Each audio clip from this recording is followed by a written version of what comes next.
Dear students, अस्सलाम वालेकुम वरहमतुल्लाहि वबरकातुहू। हमने फ्राइडे के दिन हमारे तीसरे चैप्टर का दूसरा हिस्सा देखा था, जिसमें हमने बैंक की किस्में और बैंक की खिदमत देखी थी। अब आज हम क्या देखेंगे? आज हम ई बैंकिंग देखेंगे। ई बैंकिंग यानी क्या? सबसे पहले तो ई बैंकिंग यानी इलेक्ट्रॉनिक बैंकिंग है ना, कि बैंक के जो व्यवहार है, जो उसके ट्रांजैक्शन है, वो इलेक्ट्रॉनिक ढांचे में हो, उसे हम क्या कहेंगे? ई बैंकिंग। ये ई बैंकिंग कैसे होगा? इसे कुछ ज़रूरतें तो होंगी ना। तो सबसे पहले ये ई बैंकिंग करने के लिए बैंक क्या करेगी? अपने ग्राहकों को, अपने कस्टमर्स को एक यूनिक कोड देंगी, है ना। अब ये जो किस्म है ई बैंकिंग की, इसमें किस तरीके से व्यवहार होंगे, किस तरीके से ट्रांजैक्शन होंगे? दो तरीके से।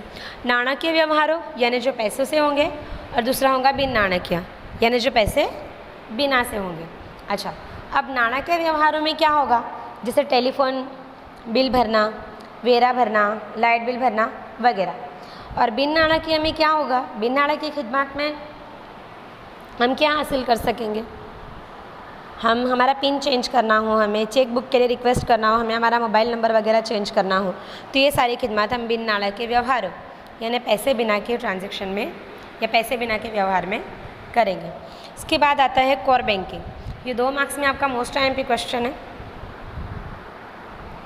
सबसे पहले तो कोर बैंकिंग का पूरा नाम क्या है? आप अंडरलाइन करेंगे। कोर बैंकिंग का नाम है centralised online real time exchange. Bank के इस निज़ाम में पूरी दुनिया में आपके बैंक की शाखा, ब्रांचेस जहाँ पर भी है, वो सब जुड़ सकते हैं, क्योंकि इन सब का डेटा किसी एक ही सर्वर में सेव होता है। इसीलिए आप दुनिया के किसी भी कोने से अपने बैंक की, अपने खाते की मालूमात हासिल कर सकते हैं। किस में? कोर बैंकिंग में। इसके बाद आप अपने पैसे दुनिया की किसी भी ब्रांचेस से जमा कर सकते हो और निकाल सकते हो। इसका मतलब क्या हुआ कि खातेदार सिर्फ ब्रांच का खातेदार नहीं रहता, बल्कि बैंक का खातेदार बनता है ना, क्योंकि वो तो अलग अलग ब्रांचेस से अपना ट्रांजैक्शन कर रहा है ना, अलग अलग ब्रांचेस से अपने पैसे निकाल रहा है, अलग अलग ब्रांचेस में जाकर अपने पैसे डाल रहा है। इससे क्या होता है? इससे जो कस्टमर है, इससे हमारा जो ग्राहक है, उसके वक्त और उसके खर्च दोनों में कमी आती है। इसके लिए आजकल लोग कोर बैंकिंग बहुत ज़्यादा इस्तेमाल कर रहे हैं। इसके बाद आता है हमारा ई बैंकिंग, यानी कि इलेक्ट्रॉनिक बैंकिंग। ई बैंकिंग में क्या होगा?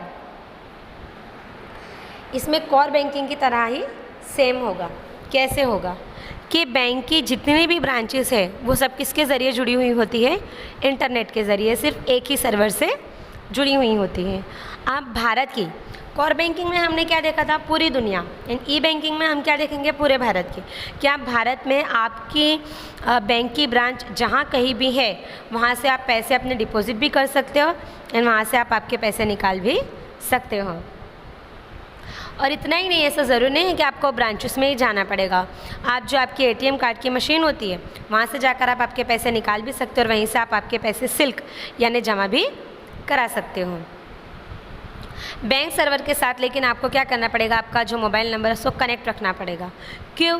ताकि आपके खाते में जो पैसे जमा हो रहे हैं या पैसे निकल रहे हैं, उसका मैसेज आपको आ जाए और आपको ये जानकारी रहे, आपको ये मालूमात रहे कि आपके खाते में अभी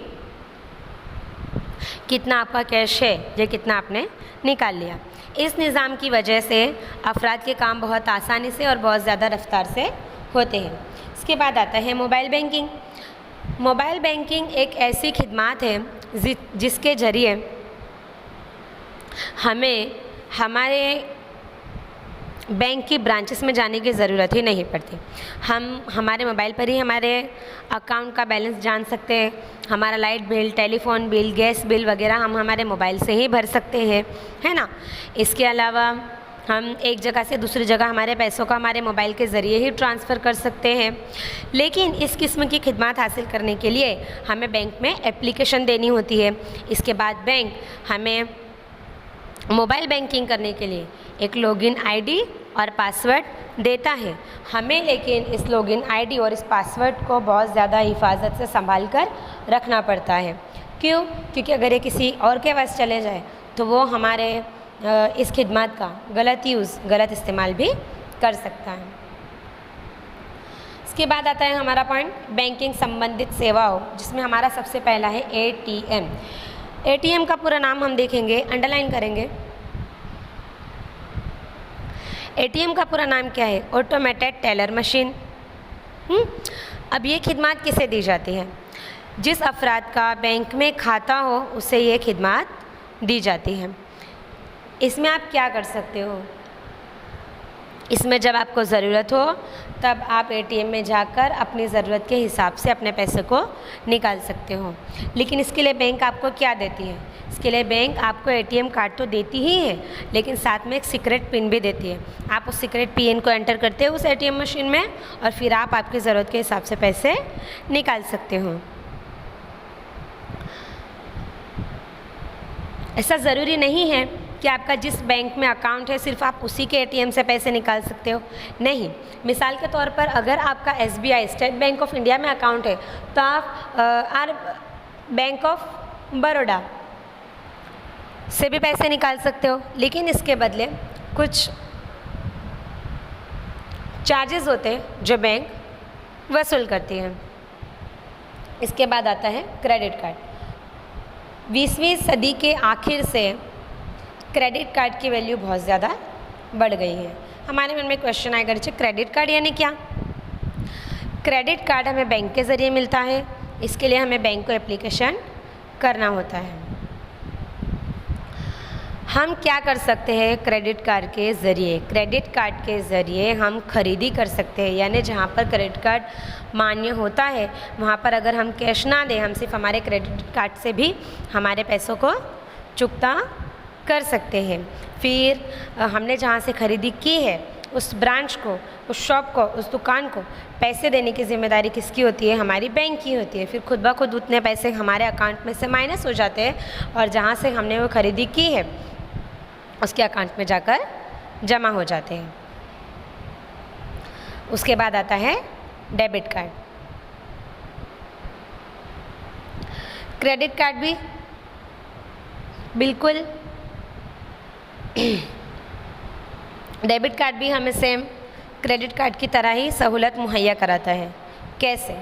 कि अगर हमने कहीं से ख़रीदी की है और हमें जितने पैसे जमा करने हैं वो हमारे बैंक में से माइनस हो जाएंगे और जहाँ से की है वहाँ पर प्लस हो जाएंगे। तो हमारा तीसरा चैप्टर यहाँ पर अल्हम्दुलिल्लाह मुकम्मल हो गया। इंशाअल्लाह हम बुध के दिन किसकी बात करेंगे? हमारे चौथे चैप्टर की बात करेंगे।